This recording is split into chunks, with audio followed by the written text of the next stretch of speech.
Hey everyone. Well, this is the third one of what's the difference between buying here to compared to there. Today we got Denise out in New Jersey. She's going to walk us through how buying out in Jersey compared to buying in California, more hyper focused in Southern California and San Diego is different. So, hi Denise. Hey, what's up? How's it going, Vinnie? Good. So let's jump into it. So walk us through the escrow process out of New Jersey. How does that what does that look like? Interesting how I don't really consider escrow processes looking any different across state lines, but I guess we'll find out. Yeah, I mean, really, for us, we go straight to the contract. I don't know about you guys, but as opposed to say a proposal to purchase, we go straight to the contract, and then once accepted, we have what's called in New Jersey, we have a 3-day attorney review. Okay. And some states have attorney reviews, some states don't. Mhm. For people that are buying in New Jersey that are not from New Jersey, it usually comes as a bit of a surprise. They're like, what is that? Usually you go under contract and that's it, you're under contract. Here, either side has the opportunity to retain an attorney and back out of the deal within 3 business days. And in my particular market, which is in Long Beach Island, which is a part of the Jersey Shore, we retain attorneys pretty religiously. Actually, most agents on Long Beach Island will not even engage a transaction without one. Actually, attorneys, you would think it's kind of a little bit of a reverse psychology. In most parts of the world, when you retain an attorney, it usually spells trouble. And here, the attorneys are the ones that actually keep the deals together. And it's not to say that the agents are not able to do that themselves. We also play a very huge role in keeping deals together. It's just that the interpretation of the legal contract is very, very involved. And so as agents by law, we're not permitted to advise clients legally. We're not permitted to interpret the law. So we don't. And so the agents really rely heavily on the attorneys, and it really defines the terms of the contract. Because of attorney review, the meeting of the minds and the agreement of sale largely depends on everyone agreeing to the terms of the contract. And in attorney review, the terms of the contracts change. So as they extend things like inspection contingencies, they're able to extend it beyond the 3 days with riders that say, okay, if it's new construction, it's pending upon review of the plans and review of approval of a township variance, things like that. And so all kinds of interesting things can happen even before escrow. And so then once attorney review is concluded, typically that's when we collect our earnest money deposit. And then after attorney review concludes is when we schedule our inspections. It's quite curious. Yeah, so because here, we have a pretty boilerplate contract, roughly, around 18, 20 pages in California. They're going to change it at the end of the year, but it's pretty boilerplate. Your biggest timelines are 3 days for earnest money deposits, 17 days for the inspection, 7 days for the appraisal, and then 21 days for the loan. So you're saying that you have an outline, I guess, of an offer. It's not a full-on contract, I guess? It is a full-on contract that gets signed by both parties, then submitted to the attorneys. Okay. And then the attorneys can basically reject it. They can reject the terms, and then they itemize the different articles for revision or extraction. The contract that's put together, is that a boilerplate contract, or are you making a new one? Okay, it is boilerplate. Yeah, standard New Jersey Association of Realtors contract, yes. Okay. It's about 13 pages. Okay, and then it's great to see. There's now the attorney. Do they usually have an attorney in house, or is it the realtor or the broker? They have suggestions that they provide, or how does that?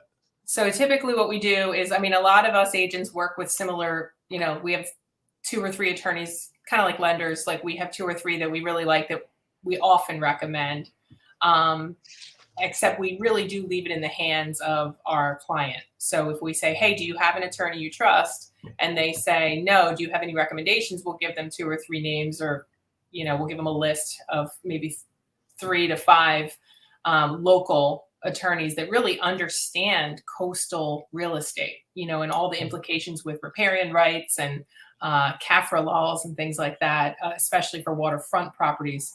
And then they do all kinds of tideland claims, research as part of the title search. There's all kinds of things that are very important for your attorney to know. So if you don't live at the Jersey Shore and this is your second property, you're not going to want to necessarily retain any old attorney in New Jersey. You want to make sure you have an attorney that understands specifically this local region. And is there is that attorney in that 3-day window? Is that do they usually do it hourly, or do they have like a set cost for the most part? I think it can it kind of varies. Generally, they're on retainer for a set fee, and then of course they are able to, if anything is extenuating above and beyond the confines of that timeline, then they can actually go per diem above and beyond the retainer. Okay, perfect. Well, let's get into the fun stuff, because that's what people want to focus on. They want to know properties. How are the properties there? So we're going to pull up 2 of your most recent. We'll start with this one first. Yeah, just closed that yesterday. Perfect. What now, which one is it? The one in the that direction or that direction? So looking at that photo, there are 2 properties on one lot. So we called it a unicorn. So if you're looking at the photo, the property on the right is the original structure, and that was built in 1930. It's a 4-bedroom, 2-bath, almost like a Dutch colonial. And that's the side of the property. The front door actually faces the street to the right. And this photo is being taken from the ocean. So these homes are oceanside. There's only one home between the homes we're looking at and the water. So this is almost like taken from the roof of the house across the street. That's oceanfront. The one on the left was built in 2014, and that was built solely as a rental property. So that is an investment property. It's only ever been used for investment purposes, and that commands upwards of $10,000, $12,000 a week in rental revenue. And the current owners, well, now the previous owners, because it closed, but the previous owners were really underselling that rental revenue. They were getting just about $9,000 a week for that, which is actually low, especially after COVID. So the one on the right, the little one, they call that the old house. That was the family home for generations and decades, since probably the early 70s. And it was only ever used by the family. It was never rented. So really precious, lovely homes in Surf City, which is a beloved community on Long Beach Island. And it's just quiet, family friendly, just a lovely, it's a compound. What did that probably sell for? That sold for $3,680,000. So here in Southern California, we have the Coastal Commission, and it can get very difficult to build that close to the water. How is that for that area right there? Is it fairly easy? Is it pretty difficult getting paperwork across? How does that work? Yeah, that will be fairly straightforward to rebuild on, because it's not a new parcel, it's an existing parcel. So it is a 100 by 100 lot, which is large. So what I think the new owner's intentions is to take down the original structure, even though it's a beautiful original Surf City, Dutch colonial. That one is close to 100 years old. So between the two, it makes more sense for that smaller one to come down. And then they'll subdivide the lot into 250 by 100 lots, and then they'll be able to submit plans, and that will have unobstructed ocean views. Wow, gorgeous. All right, let's go to the second one here. Yeah. So that one's in Point Pleasant Beach, which is slightly north of here in Long Beach Island. That's about a little over a half an hour from where we live, from where I live. And so that is third off the ocean. And that one sold for, it's actually, it's interesting. It could conceivably be a duplex. Right now, there is an interior staircase connecting the two units, but each unit has 3 bedrooms, and actually the lower one would have 2 bedrooms, the upper one would have 3, and then they both have kitchens and baths. So, but the owners, people who purchased it, decided to keep it as a single family. And that has ocean views from that rooftop deck. Really sweet little private community with its own beach association. So only the people that belong to the beach association are allowed to use that particular beach. So it's very private, very family friendly. It's a really lovely house, and that sold for just under 1.6. What, I mean, are all these properties here? These are all either single families or duplexes, correct?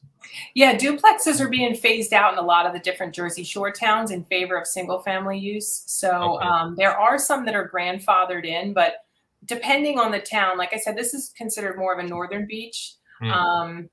Long Beach Island, where I am, is more central to New Jersey, as opposed to, say, like Ocean City, Atlantic City, Ventnor, Sea Isle, Avalon, Cape May. They're all the southern beaches. If is there the ability for, I mean, what's one of the more affordable communities to move into if you want to be near the water, either for a house, or is there a townhome, or what's affordable? Is there anything affordable by chance? You know, affordability is really it's shifted considerably post-COVID, or actually still mid-COVID, because I don't think we're really out of the woods yet. But we noticed that home values rose considerably at the Jersey Shore, where you might even be able to get onto, Long Beach Island tends to be a little bit on the higher end, as opposed to, say, like a Wildwood or Asbury Park, and what's another one? Seaside. Like those values tend to still be maybe a little more affordable. Things like Stone Harbor and Avalon and Sea Isle and some of the northern beaches like Rumson, Seagirt, Point Pleasant. The point of entry is often 1 million minimum, 1.5 to 2 million average. We had a question. So do you have to pay for street parking? I mean, it looks like there's no, is there meters? You can see a meter in that particular photo. So Point Pleasant does have some metered parking. It depends on the beach. On Long Beach Island, we don't have any metered parking, but that particular beach and some of the northern beaches, yes, because you have a lot of influx day trippers coming from North Jersey and New York. Okay. So they'll go to Belmar and some of those other beaches. They can have easy access from the Parkway and some of the other interstates. So yeah, there is street parking depending on the beach, but every town is different. All right. Now let's get back into so home inspection and disclosure. Someone fell in love with one of the properties. They get into escrow. They had the 3 days of attorney to look things over. In California, our disclosure is about like 200 pages. How is it in New Jersey? How many pages are we talking about for disclosures and information like that? We have a standard contract. So when you say disclosures, what do you like? I'm like trying to. Yeah, so we have here. So the 2 biggest things we have in California are called the SPQ and the TDS. So they're about No clue. About 11 pages: seller property questionnaire and transfer disclosure. So what they do is you basically give everything. They have a bunch of questions.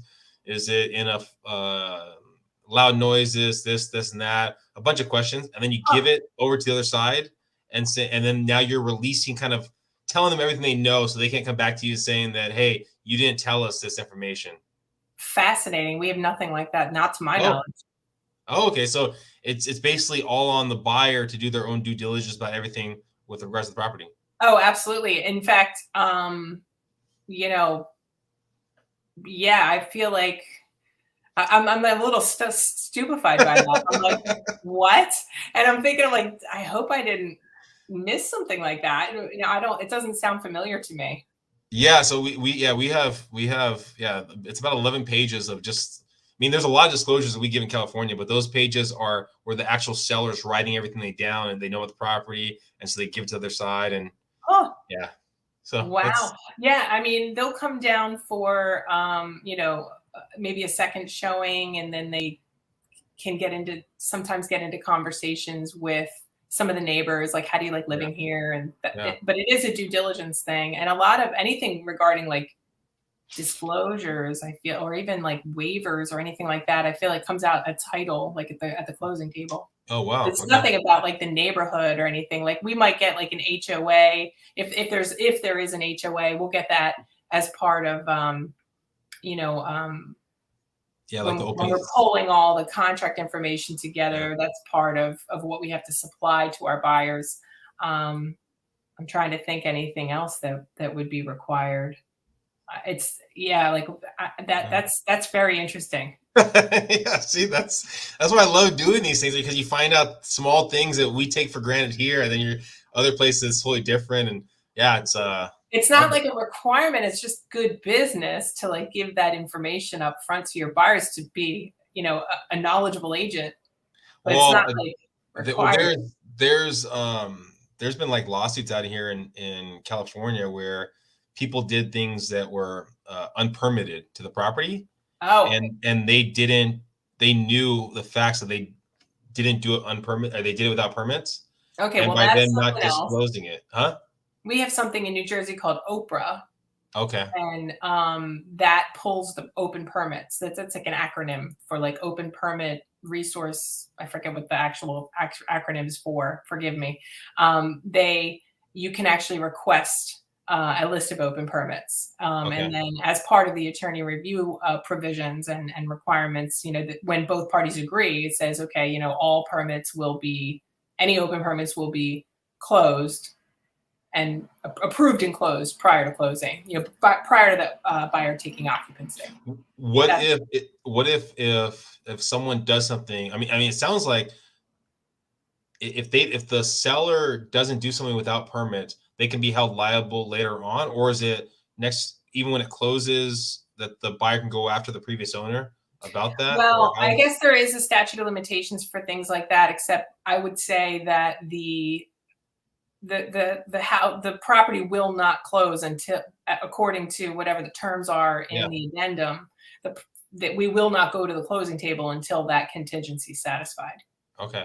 And then so again, we had another question. What if someone died in the house? Mm, You have to disclose that. So here you have to mm. disclose that it's 7 years for homicide, 3 years for natural death. Is that the same thing there? Well, it is actually, in the real estate book, Yeah. the New Jersey real estate book, it's something called, we call it it's a stigmatized property. Oh. And according to my most recent knowledge, I don't think the law has changed. You disclose it if you are asked. Oh wow. Okay. So Yeah. only if you're asked. Interesting. Yes. Okay. All right. Wow. This is fun. This is, yeah, I love it. Uh all right. So days on market. I mean, I know we're kind of in a crazy time, I think, across the United States. I mean, is it days on market? Is it fairly fast over there? How long is usually days on market? Well, I think, with peak season in a shore community, Yeah. things can sometimes quiet down a little bit because a lot of the market is inundated with renters. So that with tenants in the properties, that becomes a little more difficult, more challenging to show the property to prospective buyers. So we do have, Saturday changeover is fairly common, where everybody just bottlenecks to try to get their buyers in to look at it. So usually in the off season around now, we'll see an uptick in listings, and we'll be able to kind of, a lot of people do a lot of work to their houses in the fall and the winter, and then prepare them for spring and summer sale, or really spring sale, because most people want to be in there by summer. As far as days on market, the market has softened a little bit from last year. Last year things were, um, days on market. We were going under contract within, a day or two of Okay. it being listed. Yeah. Now we're seeing a little bit more breathing room. We're definitely, it's not as intense of a contest. Like 7 days, something like that. Yeah, I would say that might be a little more on the mark for now. I mean, really, when you see it in the MLS, it'll say something like 70 to 80 days on market, but that's just contract to close. Typically, yeah, it'll be a week or so before we'll see something go under. Oh, that's interesting. So for you, because we have two numbers for our MLS here, where we have from the date that the contract was signed to the date that it's actually basically pending, I guess. And then we have date from it actually being active on the market to the date that it's pending. So our clock stops. Your clock keeps going. Yeah, our clock keeps going until it actually closes. Oh, wow. Okay. So even though if you look up the stats, if you look at the numbers, it'll say say 80 days on market. It's a little misleading because yes, it's been 80 days on the market since it went live and since it settled. It just doesn't really indicate how long it was live before it went under contract. And attorney review has something to do with that, and that's why it gets skewed. All right, so we've got a question here. Does your lawyer and title officer still have to come to the closing table? A lot of closings here are done. Everything's done remotely. It's all digital wet signatures, and then everything's FedExed to the title company. And a lot of attorneys function as the title insurance agency as well. So some of them kind of play both roles. So it really does depend. It depends. And often down here, we say down here, because I don't know if you guys know, in New Jersey, the beaches are called down the shore. That's like it's like a colloquialism. So when people go to the beach, they say we're going down the shore. And it's just a Jersey thing. So we always say down here, even though for you guys, it's over here. So what we do is, as compared to, say, the suburbs of Philadelphia, which is where I'm originally from, the buyers and the sellers, especially the buyers and their agents, will attend closing. In the market that I'm currently in, it's typically the buyers and the title agent, or the buyers and the attorney, and that's it. The sellers don't go. The sellers' agents don't go. It does happen. It's just not customary. Okay. Yeah, that's the same here. I've actually never had the seller go and the buyer at the same time. So yeah. All right. So and then who moves there? What's usually the demographic? I know you talked about second homes, things like that. Is it a lot of second homes? Is it? Yeah. Okay. Yeah, there's a lot. This is primarily a vacation destination. So we do have about, I think last I checked, there's about 10,000 residents that live here year round. A lot of them are the business owners or or retirees. But in the summer season, it inflates to well over 100,000 residents, and they're all transient, renters or just here for their summer use of their summer home. We have a lot of New York clientele, a lot. It used to be more South Jersey and Philadelphia, and in years, probably in the last 5 to 10 years, I would say the primary demographic is from New York and North Jersey. And then let's finish off with this question: entertainment. What's fun to do out there in New Jersey?